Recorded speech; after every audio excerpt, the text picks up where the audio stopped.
Hello and welcome. I'm Leigh-Ann Gerrans and you're watching W News Extra, broadcasting live from the Al Arabiya headquarters. These are our top stories.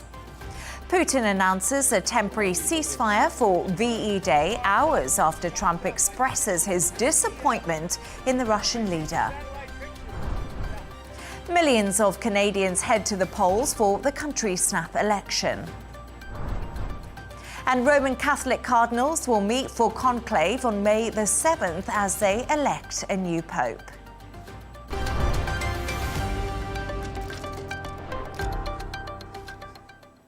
To our top story, and Vladimir Putin has announced a temporary ceasefire to pause fighting in Ukraine to coincide with the anniversary of VE Day.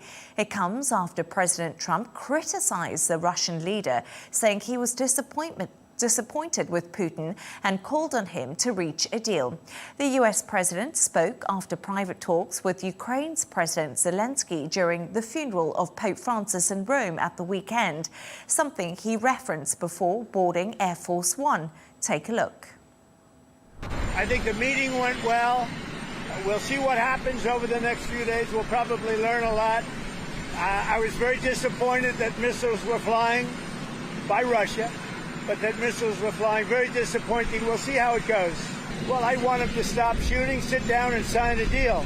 And we have the confines of a deal, I believe. And I want them to sign it and be done with it and just go back to life. To discuss this and all of today's stories, I'm joined by Al Arabiya editor Wissam Kirouz and media strategist and former editor-in-chief Michael Jabri-Pickett. So, Michael, there we are. We're still talking about Ukraine and Russia. We've had a little bit of movement. What do you think Putin's motives are for the ceasefire that he's announced? He needs to make sure that he still has Donald Trump in his corner, or that he can control him or manipulate him. I think Vladimir Putin understands how important it is that he has Donald Trump willing to continue to engage. Now, remember, if we go back several months on the campaign trail, Donald Trump had said, first day in office, this war, he'll be able to sort it out. He'll be able to make a deal. That hasn't happened. And I think that Vladimir Putin recognizes he needs to keep Donald Trump engaged, and he can push the envelope a little bit, but he can't get to the point where Marco Rubio had said just yesterday, you know, we're thinking about maybe reevaluating and maybe moving on to other issues. So, Wissam, I actually saw ceasefires have been attempted more than 20 times. That's a lot of ceasefires, and they've all basically fallen apart at the seams. What's your thought pattern on Donald Trump? Similar to what Michael thinks? I think Donald Trump has given a lot previously to Putin, to Russia, and the Russians are somewhere in the margin between the necessity of keeping on giving Trump the signal that they are willing to engage and to go for the deal, and between the fact that they are in a good position and they can win more and more on the ground. Because let's not forget that in the big picture, they have a deal on the table that says that ceasefire on the current lines of conflict, that Ukraine will never be in NATO, that Crimea will be Russian, and the sanctions will be lifted. It's a perfect scenario for the Russians if they can get some more land. Now, at the same time, having them to declare a ceasefire or attempted ceasefire for the 20th time on the 7th of October, it's also a signal from the Russians that they are willing to give this dynamic a chance. We also saw that historic picture taken at the Vatican in Rome of Zelenskyy and Donald Trump meeting. And I don't know if both of you have an opinion on this, but do you think maybe Trump's approach towards Ukraine appears to have changed slightly? Do you think it was that moment that is signifying a change in the rhetoric? So I think that something has changed, and I'm not sure if the parties behind the scene have recognized that we need to make this work. And so President Zelenskyy was able to bend the knee, for popular parlance.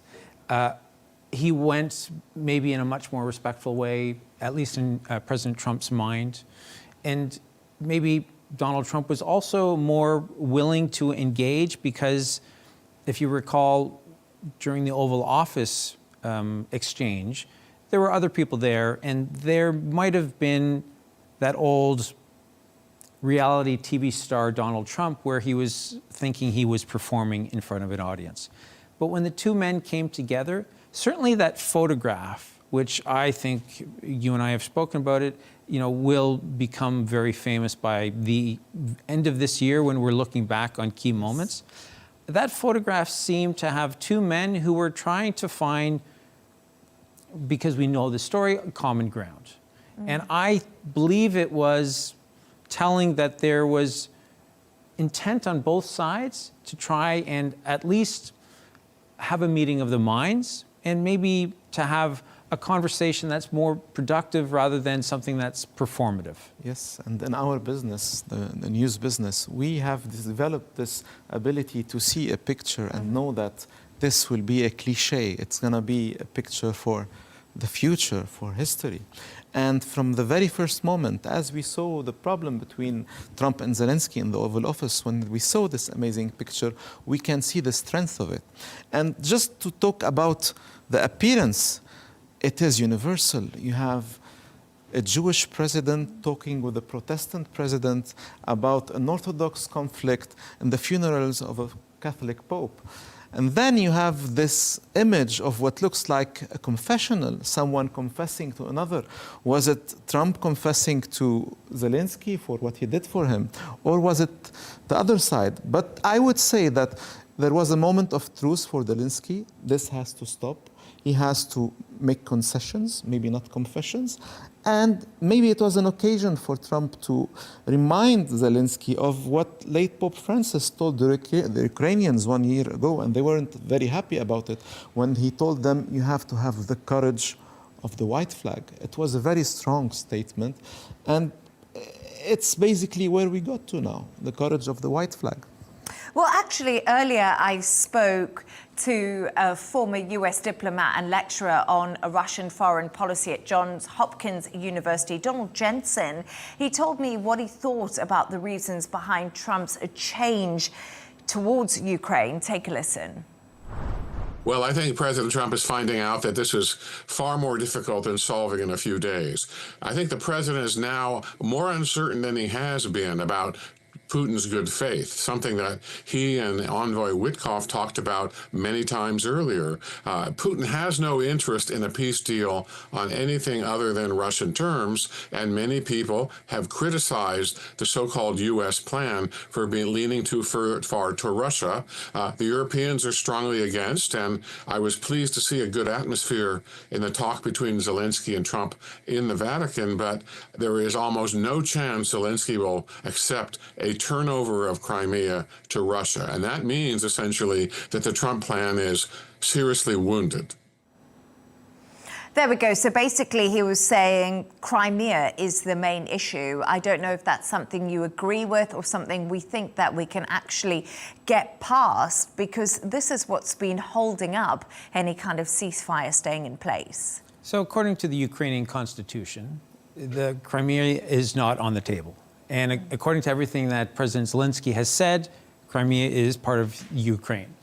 But President Trump seems to be saying something very different, almost as though he's speaking out of turn. He's saying something that maybe is part of the negotiating process, but it feels as though what he says, Vladimir Putin now has the inside track because he has all the information. It's as though Vladimir Putin sees the cards that the Ukrainians and the Americans are holding. And to my mind, I believe that Crimea has to 100% be part of the negotiations if this is going to be sorted. For heaven's sakes, Russia's been there since 2014. They're not about to all of a sudden walk away from everything. Yeah. I would say, I would have to differentiate myself a little bit with you. I would say somehow in the back mind of everyone on the table, there is an impossibility of Crimea to become Ukrainian again. Even though it's not only a constitutional problem for Ukraine, it's a problem for America itself, because there is a law that has been passed by the Congress and advocated for by Marco Rubio himself that makes it impossible for an American president to recognize Crimea as non-Ukrainian unless it is accepted by the Congress. But now, at the same time, we have to acknowledge that as Russia has an upper hand on the conflict, the importance of Crimea and the psychology of Russia is humongous. For them, Crimea has been annexed to Ukraine in 1957 by a Soviet president, if I'm not mistaken, it's Khrushchev, and it was an internal Soviet maneuver. Then for them, in their psychology, it is the birthplace of the Russian nation, because Vladimir, the founder of Russia, or what is known as the Kievan Russia, was baptized in Sebastopol, which is now Crimea. And also it symbolizes for them their victory over the Ottoman Empire. So this narrative has been used a lot in Russia for the last 10 years. And when Trump comes to say that Zelensky has accepted, I wouldn't say it comes from nowhere. There is a certain, of course, there are going to be some adjustments, some phrasings, but having Crimea be Ukrainian again is, in political science, almost, very difficult. I wouldn't say impossible, but very difficult. For European leaders, it has to be very concerning for them, because if you look back in history, Italy invades in 1935 what is today present-day Ethiopia. And the League of Nations, Britain and France don't do that much. That then emboldens Hitler a couple of years later to go into the Rhineland, which according to the Treaty of Versailles, he was not allowed to do. Yes. He does that. Again, nobody does anything. And so the Europeans then know... He goes to Czech Republic. I don't know. Yes. So it continues. Yeah. And so the Europeans know this very well because this is their backyard. And they're concerned about the negotiations because they don't want to be down this road where Vladimir Putin can take something and then take a little bit more and then get whatever he wants. And it sends a bad precedent, especially if the United States are threatening to walk away, threatening to abdicate what it has become their role since the end of the Second World War. And I think it scares everybody throughout the world that the aggressor can get whatever it is that they're after.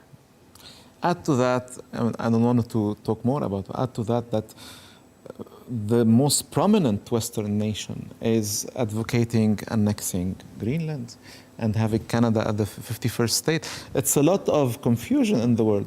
But at the same time, this parallel between Nazi Germany and Russia, and today's Russia, seems very predominant in the European press. But is it really what is real in politics today from the perspective of Russia or China or America or the new big players? I don't think so. Crimea and Ukraine and Russia are very connected in their history, in their people. Of course, there is a big problem now, and there is an aggression, and everyone knows who is the aggressor. But it's too complicated to take it back to the situation. But Crimea is one thing, but the Russian forces have also gone into about 20% of Ukraine. And I can't imagine that they're going to keep Crimea and give up on the 20%. And so it goes back to my argument, which is that the Europeans recognize that somebody who is an aggressor can't simply go and take what they want and there are no repercussions. Yes, of course. Well, Donald Trump definitely has had the ball rolling when it comes to these talks, and we have seen that. So I think we'll be discussing this a little bit more throughout the time when you spend time with me on the show. You have 4 years minus 100 days. Yes. Well, just stay right there because we're going to take a look at some of the other stories making the headlines today.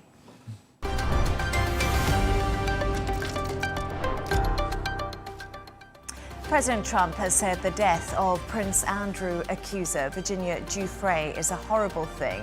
Giuffre's family said she lost her life to suicide at the age of 41. Authorities say her death is still under investigation but does not appear to be suspicious. 68 bodies have been recovered and 47 others were wounded in Yemen after a US strike on Sada hit a detention center hosting African migrants. Sada is a Houthi stronghold that has also been previously targeted in US strikes.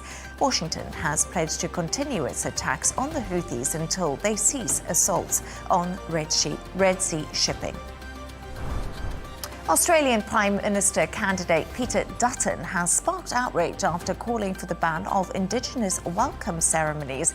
Dutton, who is running in the upcoming election, says the Aboriginal tradition should not be performed at sporting games or military commemorations.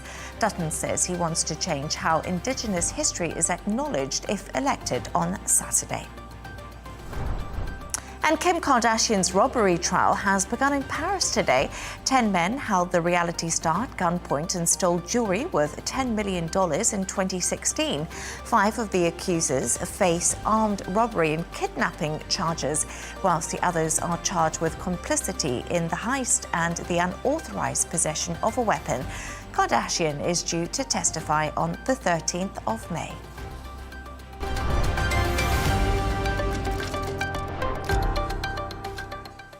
Now, millions of Canadians head to the polls today as the country takes part in a snap federal election. Reigning Prime Minister and leader of the Liberal Party, Mark Carney, is hoping to hold on to his title after taking over from predecessor Justin Trudeau just last month. He's up against Conservative leader Pierre Poilievre. Current polls indicate Carney is seen as a preferred choice to go toe-to-toe with Donald Trump, having held previous high-profile positions as Governor of the Bank of England and, of course, the Governor of the Bank of Canada. So, Michael, let's start with you. You are obviously from Canada, just in case anyone didn't know. The accent? Yeah, just giving it away there. But the Liberals are ahead of the Conservatives, and we know that. That's in the latest polls at the moment. I always think there's a margin of error when it comes to polls, but what has dominated each party's election campaign? So if we can go back a little bit in time, just a few months, right around the beginning of January, Donald Trump starts talking about tariffs. But before he does that, and before he says anything about making Canada the 51st state, you have to appreciate that the Tories, the Conservatives, were ahead by as much as 25% in the polls. Now there's been a swing. 25% in the polls, that much of a lead. It's decisive. Yes, and it would give you, in a parliamentary system, a majority government. Now there's talk about the Liberals maybe having a majority government. And this has all happened in the span of 4 months. But it was Mark Carney being able to take advantage of a perfect moment. You had Trump coming to power, you had talk of the tariffs, then you had the annexation question or the comments from Donald Trump, and Justin Trudeau left. He had been in power for almost 10 years, incredibly unpopular. And Mark Carney comes in, somebody who we've seen, his resume is incredibly impressive. He is an experienced businessman. So the Canadian population, again, according to the polls and according to interviews, started to think that the person who could deal best with a businessman in the US would be someone such as Mark Carney.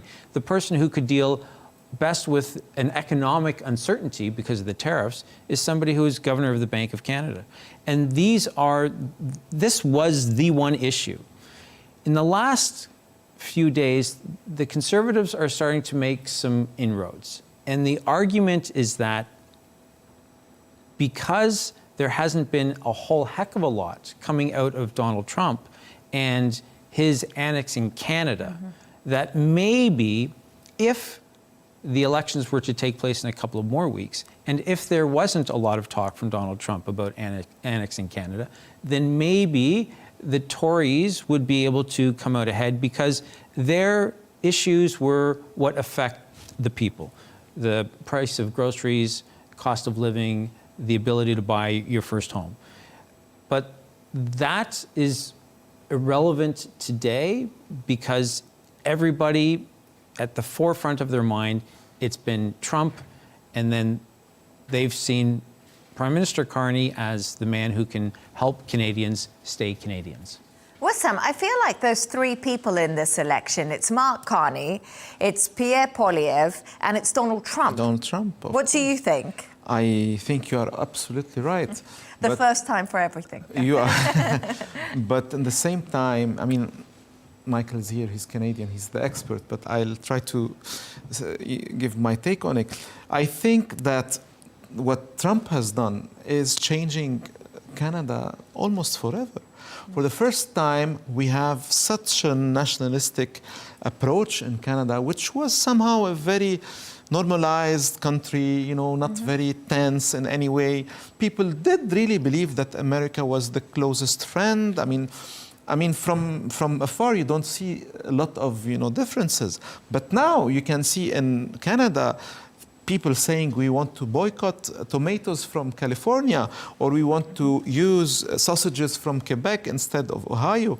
This has never been the case. But in any cases, what Trump has done is resuscitate this national identity, and also at the same time, whatever problems within the internal Canadian politics. Of course, Trudeau was not popular, and Carney comes in the same party, but this is all not on the front line anymore. This is not priority anymore.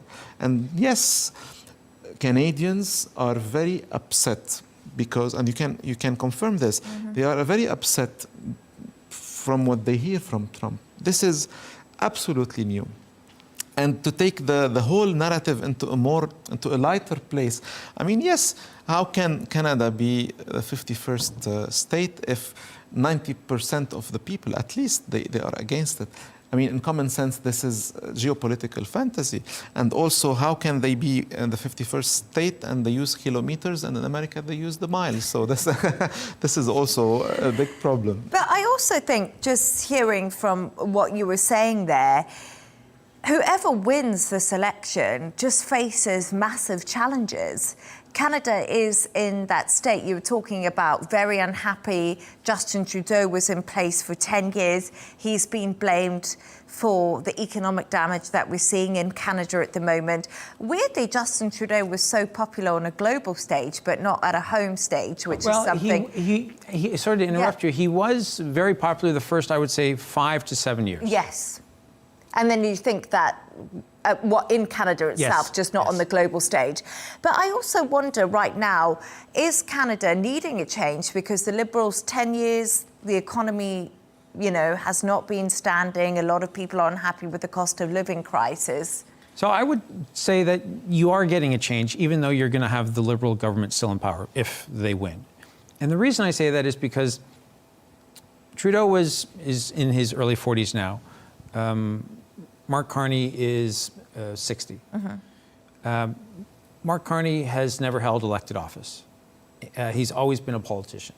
He's always been a businessman. He never sought also political. Agreed. Yes. He's lived in Japan. He's lived in the UK. He's lived in America. He is a citizen who has great awareness that there is a world beyond the borders.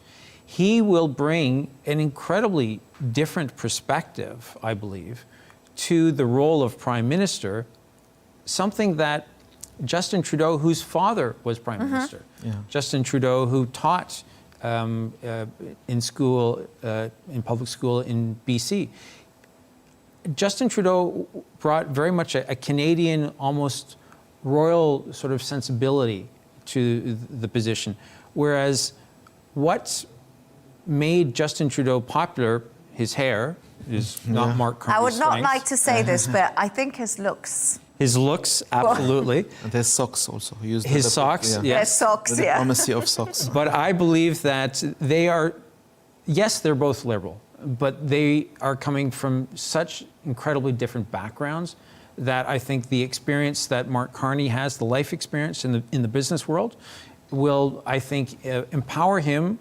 It sounds like I'm a Carney fan, and I don't want to give that impression. But I do think that he will be able to take on this, the challenges that Canada is facing, certainly better than Justin Trudeau. And I would even argue, Pierre Poilievre is 45. He's been an elected politician for 20 years. He's very much of a politician's background. And I think Mark Carney brings something that's unique. But what happened, if I may ask, what happened to Poilievre? Why suddenly he is not in the best position? Apart that Trump, why the Trump element is giving Poilievre such a lower edge in the game?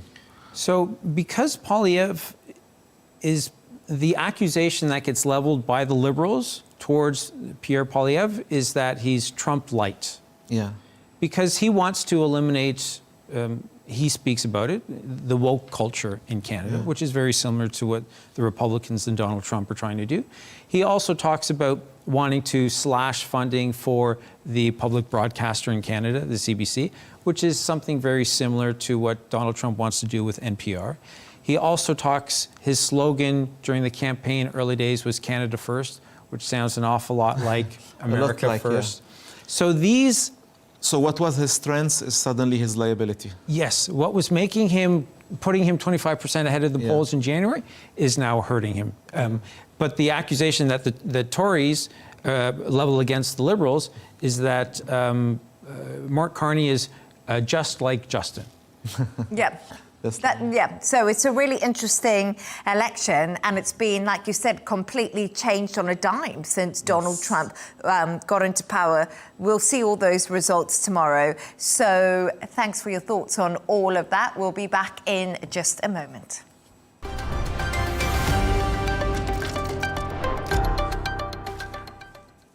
Moving on to another story making the headlines today, China has rejected claims by President Trump that he received a phone call from the Chinese leader Xi Jinping. At a press briefing in Beijing, China's foreign ministry reiterated that the two sides have not engaged in tariff negotiations. It comes as reports emerge saying China's e-commerce giants are ramping up prices of its products for the American market ahead of tariffs. Patrick Falk reports. Well, the headline on some reports today, Shein hikes prices as much as 377% ahead of tariff increases. Things weren't quite as drastic as that. That was the maximum increase on one item for the American market, specifically for a 10-piece set of kitchen towels, but it was still dramatic. The average price for the top 100 products in the beauty and health category, according to a study by Bloomberg, went up by 51%, with several items more than doubling in price. So American consumers, certainly those that shop on some of these Chinese e-commerce platforms, are likely to feel the pinch. Shein, along with Temu and others, face a 120% tariff on many of their products after the Trump administration shut something known as the de minimis loophole, which allowed exporters to ship goods valued below $800 to enter the US without tariffs or custom duties. E-commerce players have made vast profits selling cheap goods made in China to Americans and elsewhere around the world. And this was something that the Trump administration was determined to halt. But this development highlights efforts by Chinese exporters to pass at least some of the extra costs on to US consumers. Meanwhile, no signs of any breakthrough in engagement between Washington and Beijing, despite claims by the US president otherwise. Foreign Ministry spokesperson Gui Jia-kun said today, to my knowledge, there has been no phone call between the two heads of state recently. The focus now is turning on China's economy czar, He Lifeng, who is said to be pulling the strings behind the scenes on negotiations between the two sides. Reports suggest he is not going to budge reducing China's trade surplus with the US, which is going to make it difficult to come to any sort of agreement. But Beijing may just be happy to wait things out. Reports suggest Americans are getting increasingly concerned about the inflationary impact of tariffs and the trade war. Businesses are also reporting that people are scaling back some purchases, and recent polls are showing voters feel President Trump is falling short on promises to strengthen the economy as he nears 100 days in office.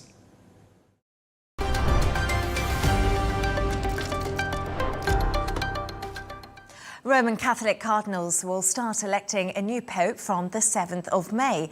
135 cardinals from all over the world are eligible to take part in conclave to decide the next leader of the Catholic Church. The announcement comes days after the funeral of Pope Francis, which drew 400,000 people to St. Peter's Square in the Vatican City. Wissam, let's start with you. The conclave, it's a real historic process steeped in tradition. And this is what captures the imagination of the world. This is mostly why the whole world is watching this, because it's the power of tradition, the power of imagery, of these, ancestral traditions that perdure in an institution that is 2,000 years old.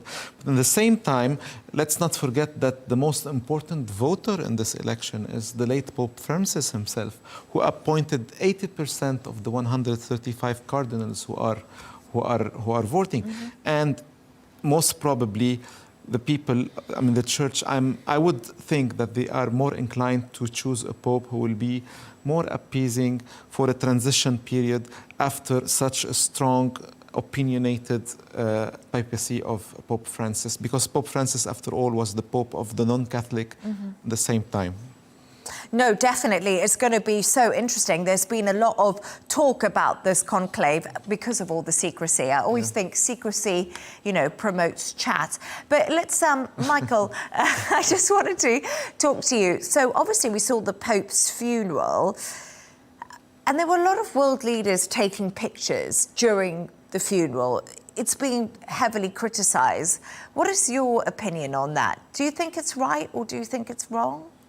So I'll save my opinion for the end, but I will say that it's 2025. Everybody has a camera because everybody has a phone. And everybody is used to others taking pictures of whatever it is that strikes their fancy. Mm-hmm.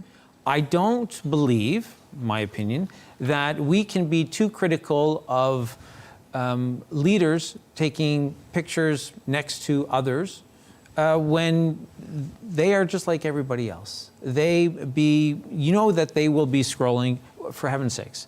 Donald Trump goes on Truth Social and X almost on a daily basis to post something. He's more active than many 16-year-olds. This is the world in which we live. And I think we have to accept that the President of the United States, arguably the most powerful man in the world, is a former reality TV star. And there is a marriage of a pop culture that recognizes game. And when there is an opportunity to get a selfie or to get what is a historical picture, I don't think it matters if you are a world leader or a 19-year-old girl. I think you're going to be taking that photograph. So it's empowerment for the technology, empowering normal people. I don't know if it's empowerment. I think it's more a case of people wanting to capture a moment for themselves or to be able to say that they were there. Even if they don't necessarily share it on social media, they'll have it in their camera roll. I think that there is something within a great many people where they feel incredibly comfortable taking photographs of a moment rather than maybe just standing there and appreciating the moment itself. Absolutely. I don't know what you think, but what I also saw is apparently a deacon also whipped out his phone to take a picture of Prince William, because he was obviously attending on behalf of his father, King Charles. And I wonder if a lot of them were doing that. It's quite an interesting Personally, concept. if he left his opinion till the end, I would have taken this photo, honestly. It is more decent than, the selfie with the Pope. Yes. But at the same time, when you are in a historic moment, you have the power of the camera. Yeah. You want to keep it for yourself, for your children. I accept that. At the same time, it was an amazing opportunity to see all the world leaders. Have you seen, Melania Trump, how she was in tears? I've seen the Queen of Sweden. It was plenty of pictures. It was a great event. And now I think we're going to have the conclave. And I have one small detail that I just read, is that they made sure this time that the chemical element they will add to the ballots when they burn the ballots, so that you have the white smoke or the black smoke, was checked twice and thrice, because last time it kept on coming up grey. yeah, I mean, you would say it's gray. You wouldn't know if it is white or black. Now, you'll have a very clear white or black. You know, getting back to the photograph for just a moment, it reminds me of the moment at the Oscars, the Ellen DeGeneres selfie. And then it was also Ellen DeGeneres and It was Jennifer Lawrence. Yes. And it was... Oh, Bradley Cooper. There was loads of them. I can't remember now. All of them. And I think that's where the public got an opportunity to see, they're just like me and my high school friends. Yeah. And I think it's the same thing at the Pope's funeral. And I also think that there is less of a inhibition like there might have been a few decades ago. The event itself is irrelevant. If it's worth capturing, I think people are comfortable, some people are comfortable taking photographs. I would have taken a sneaky picture. I probably would have too. But that's been such an interesting debate, because I think that's what has really caught people's imaginations, all of those top world leaders, powerful people in the same room. But we finally reached that point in the show, which I love, where Wissam and Michael, you've come up with a couple of quirky stories of the day. So you've been basically doing your homework for me. Wissam, we are hearing about this major power outage, and it's in Spain and Portugal today. What's caused the chaos? What more do we know? First, we have to acknowledge the scale of the chaos. You have trains, you have underground systems, you have electricity that is not working, probably internet, phones. That's huge. And now, one of the most common explanations we are hearing is the fact that it's a weather phenomenon that is causing this. But we have heard a lot of other theories. And one of them is very interesting. It talks about a certain surplus of, sucking the energy because of crypto mining, because this activity would use a lot of energy, and it's not always accounted for, it's not always legal. But what's most important, whether it is climate related, weather related, or crypto related, it's that it's something we could be having more and more. It's like a blast from the future. Oh, yeah. The past. And we have to be prepared, and we have to know how fragile our system. Spain is a huge country. It's a country that has the best rail system network in Europe. And if all this is not working, it's horrible. I mean, it's not a very funny story, but it's funny in a way that, Sorry, it wasn't meant to be funny. I just want to say to everyone who's in Spain and Portugal, not having power is awful. And also, like you said, we've seen those pictures of almost panic sweeping those countries. The shops are empty, people aren't sure exactly what's going on. There might not be any concrete answers at the moment. And like you said, it's very different for people. But if I want to say one last thing, just because what you're saying is extremely important. If the same thing happens in Third World War countries, you wouldn't have that panic. Oh, no, not at all. Because I grew up in Zimbabwe, and I remember that we had load shedding for a couple of days, and we just all kind of lived with it. But it's a very different system in Europe, I think, than it is to Botswana, Zimbabwe, where my heritage is from. Or the Middle East, where you have a lot of countries who have power outage every day. So it's good to think about it sometimes when you are having everything is running so smoothly and then you lose it in one moment. It's much more effective. No, I would agree with that. Michael's is funny a little bit. It's about I've actually lost my train of thought here, but it's about thumb wrestling, is it? It's not thumb wrestling. Oh, okay. Finger wrestling. Oh, finger wrestling. But I was gonna bury the lead. I was gonna talk about the 180 competitors wearing their specially designed uniforms, competing in the 64th championship of this competition. That's happening about an hour drive southwest of Munich, where men, it's almost exclusively men, compete in finger wrestling. And what they do is they'll take their middle finger and they'll loop it around a piece of leather, and they'll be pulling across a table. and they will be pulling so hard that there will be people behind them who will be there to catch them in case they dislocate their finger and it straightens up and they can no longer hold it. So that is indeed a bit of a funny story. Would you like to go to that event, do you think, Wissam? No. No. No. You're not keen. I thought it was. But we have been playing with, the thumb Yeah, that wrestling was it. since it's universal. But this one is a bit Yeah, bit special. that's a bit hectic, that one. Anyway, thank you so much for bringing it. Actually, I thought those were really funny stories, but in the end, they both didn't end up being. But thank you so much. They were very interesting. They are different, let's say. They're different, yeah. Thank you so much to today's guests, Al Arabiya editor Wissam Kibruz and media strategist and former editor-in-chief Michael Jabri-Pickett.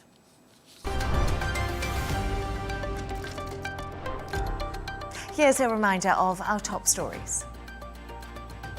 Putin announces a temporary ceasefire for VE Day hours after Trump expresses his disappointment in the Russian leader. Millions of Canadians head to the polls for the country's snap election. And Rome Catholic cardinals will meet for conclave on May the 7th as they do elect a new pope. And that's all from us on W News Extra. G&T with Tom Burgess-Watson is coming up next. Goodbye and thank you for joining us.